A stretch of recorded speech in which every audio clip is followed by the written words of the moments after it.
Magandang araw mga kaibigan. Ito, nangangani pa ang proklamasyon ni Pambari 4 as Governor ng Cebu. Kahit napakalayo na ang kanyang lamang, more than 1 million votes ang kanya, samantalang si Governor Gwen Garcia is nasa 700,000 lang. At hinihintay na lang ang proklamasyon, isang municipality na lang ang hinihintay na hindi nakatransmit ng result of votes, na I think mga 80,000 votes na lang yun. Hindi na ito makaka-apekto sa resulta kasi 300,000 ang lamang. So hinihintay na lang ng proclamation. Ito, may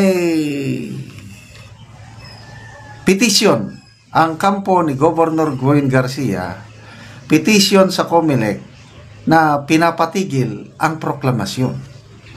Ito, may post si Teo Moreno 29 minutes ago. Sabi niya, "Dear Governor Gwen Garcia, please respect the decision of the Cebuanos. I know you refuse to respect the office of the Ombudsman Philippines, but please respect democracy. The people of Cebu has spoken. Talo ka na, tanggapin mo na. Accept the fact that you lost because you turned your back against the Cebuanos and did everything to aslick Bongbong Marcos. Deserve mo yan. Inuna mo kasi ang politika kaysa welfare ng mga taga Cebu."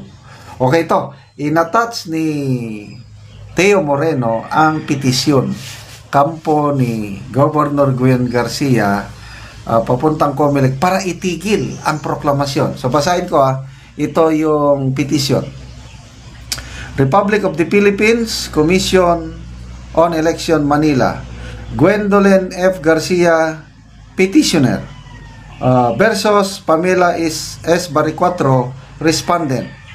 Very urgent motion to suspend proclamation.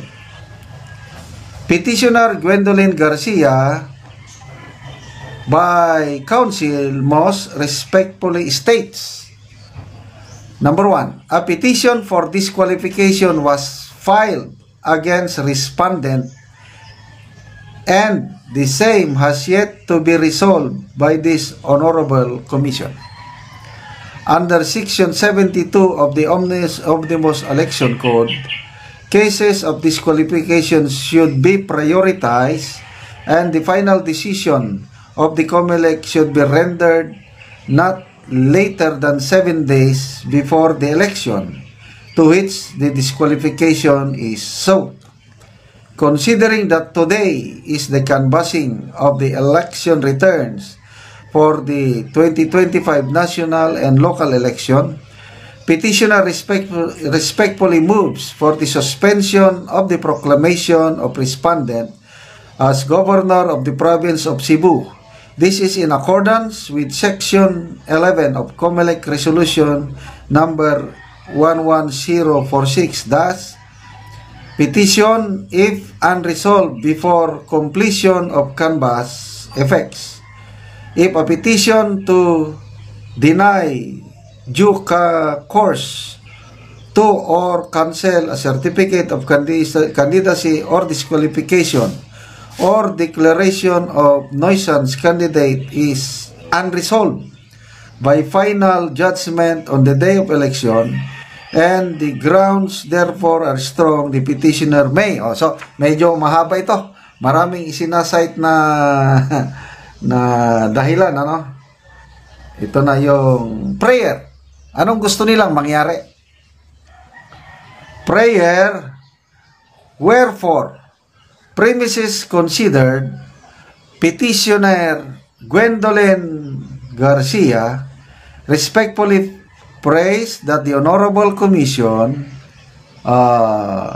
would order suspending the proclamation of Respondent Pamela S. Baricuatro as governor of the province of Cebu pending the petition for disqualification.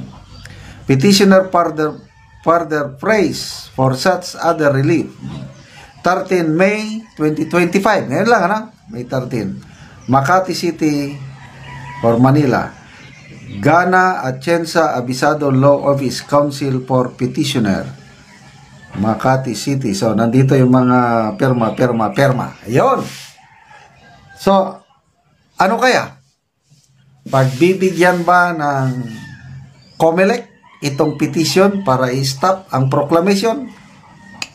Delikado pa. Baka mamaya I don't know.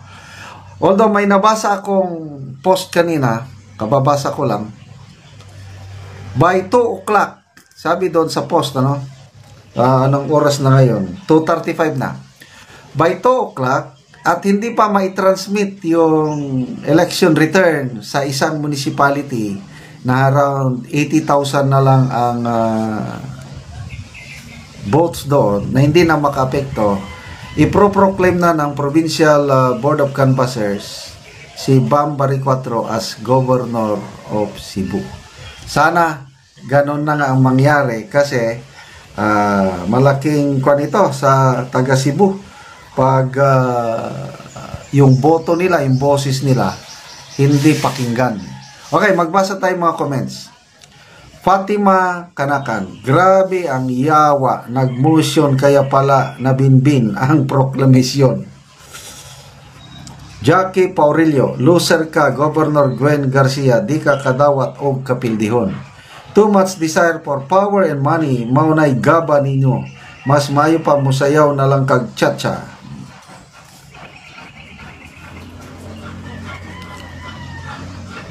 Joe Ganados, naghangyo ba og recount? Hindi naman.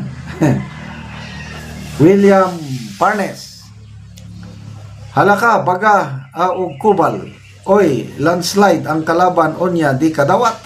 Oy, nakay admin pero gipildi ka. Say na nga wanay gusto ang mga tao sa imo. Yes, nasa administration ka, pinuntahan ka pa ng presidente, itinaas pa ang kamay, pang pangulo, nagkampanya pa para sa inyo. Ang tao hindi naniwala sa presidente. Kaya dito lumalabas, wala nang asim ang presidente sa Cebu. Binaliwala nila. So, 2028, ito na. Pundasyon na. Puhunan na po ni BP Sara. Ang governor, bagong governor ng Cebu, sana maging maganda ang palakad niya para ito na ang puhunan ni BP Sara para sa presidential election 2028.